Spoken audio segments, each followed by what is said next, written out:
So, do you remember in Spider-Man 2, there's a really quick, there's a really brief glimpse when Mary Jane's running through, she's in the wedding dress, and she runs past the Punisher, Thomas Jane's version. The 2004 version is the film that got me into comic books. By the way, that Mary Jane was the worst. I'm just going to say it. Hasn't aged well. The films have, they're fantastic. But then look where we're at now. That was the film that got me into comic books, the Thomas Jane version. The Spider-Man films back then, that version specifically, and then the game. And then, well, I mean, now we're comics everywhere. I am working on the background, but I'm broke, so we're moving on. And then look at us now. Punisher, Spider-Man teaming up again. How is it? We'll get into that. There's no real way of talking about the plot here without talking about massive spoilers. So I'm just gonna run through a few things and just keep it vague. From the trailer, Spider-Man's facing a villain that can jump body to body to body. That sounded a bit too Cosby for my liking. And who they are, what they're doing, why they're doing it is the real mystery of the film. And actually, it got spoiled at the premiere by one of the musicians. So we all know who it is. We all know. Does it work? Abso-fucking-lutely. Now, at the same time, his powers are manifesting in the same way that you see in the trailer, like evolving, mutating, the black eyes, the varying power degree levels, and then which is triggered at why that it triggers is the heart of this film. It's absolutely fantastic. For me, I could have had an entire film about that just on its own. And Destin Daniel Cretton, so he's picking up from No Way Home. Obviously, no one remembers Peter. He's been out on his own, and the suit is fantastic. I think it looks the same as the one at the end of Brand New Day. And I really, really like this. Obviously, he has to wear the face shield a lot of the time.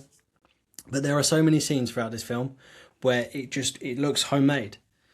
You can see his ears through it. You can see his mouth moving. It's something about it. And the way that he films action scenes. And you've seen in London the way they built the big rig and swinging through. It gives it such a unique and visceral, such a real feel where you can feel the weight of Spider-Man. Andrew Garfield's my favourite Spider-Man. But there are so many times where they just use CG on the body and it just makes it look all squiggly and weird. It feels when it's like this, and Tom Holland's put some mass on in this film. It's starting to look like me. And you can feel the weight of it and it looks great. But also in doing that, it adds an element to the action because it has that feel to it. And I like it. Big fan. I wish that he'd have applied some of that action the same way that he did Shang-Chi into just like a single frame of Wonder Man, because I loved Wonder Man so much. But it was a superhero show with no superhero in. Anyway, we're moving on. That's not what we're here for. There is a great montage in the beginning of, and you've seen it in the trailer, of him doing superhero bits, and they all look like from different comic books. That is a theme throughout this entire film. There is a shot in here, there's a frame that's straight out of the Civil War comic, and it's one of my favourite, that's my favourite comic. And it looks amazing, but more so than that, you can pause this at any point and you'll see shots that could have been in their own comic as well. It's incredible. Visually, this film is stunning. I can't talk about the plot still, so we're moving on. I really wish we would have got more Ned and MJ, and it's not to say that they're not in it a lot, because they are. For me, the relationship of the three is what carried the first three films, and I kind of wish we'd get more of that in this one, because it can feel a little bit disjointed at times, purely for the fact that Destin's in an impossible situation where he's got to continue the other filmmaker's journey, but also he's got to deal with Tom Holland in the writer's room now. And I'm not saying that's a good or bad thing. I'm always a bit wary when actors talk about moving over into doing their own thing in the writer's room. It didn't really work for Punisher, Brand New Kill, Day, last one, moving on. But I did like, this felt like Infinity War in the beginning in terms of how Spider-Man's story crosses over with the Punisher, crossover with the Hulk. It weaves more like a comic book when we don't have to be explained why certain villains are here, or why certain heroes are here, or why we're just crossing over with certain people, or having relationships with certain people. It doesn't need to always be explained. which is going to be one of my criticisms in a minute. But I do like that element because it makes it feel more like a comic book world. And I really appreciate that, because we're often wondering, oh, well, where's this guy or where's that guy? But in real life, when something happens to us, we don't generally do that.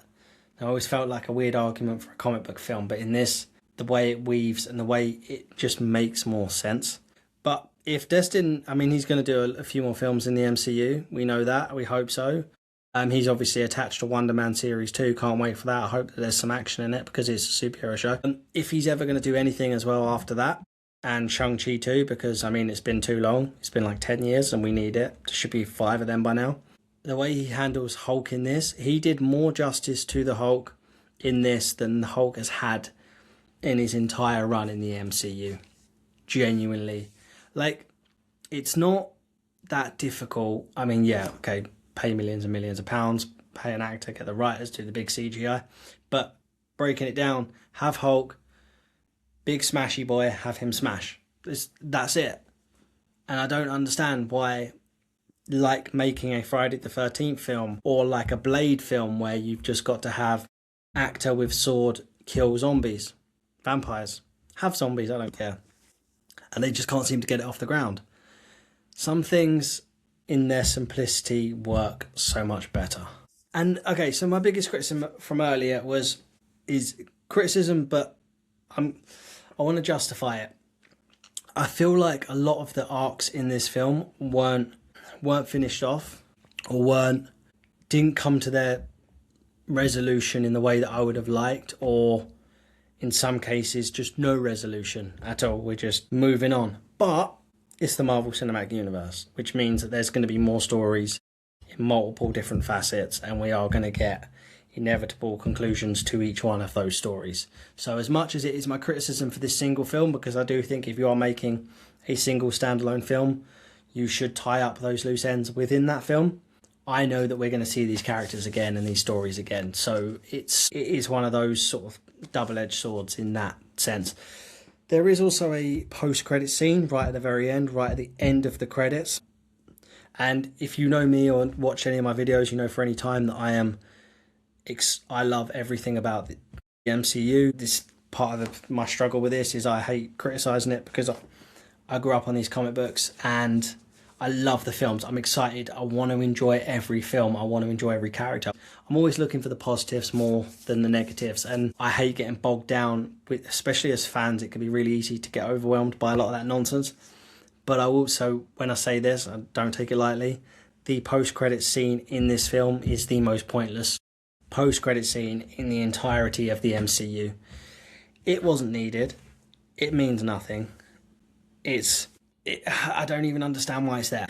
It's not even a case of where sometimes they just do a bit, or they just have like them eating shawarma, or they just have, which is fine. And, you get a little chuckle and you go, oh, that was interesting, or that was funny, or that happened. In this case, it is literally like, okay. And I've seen a few criticisms of, the Punisher's in this just to have that be the Punisher in this, or it's in the Hulk in this just to have the Hulk in this. But isn't that kind of the whole point of having having a universe?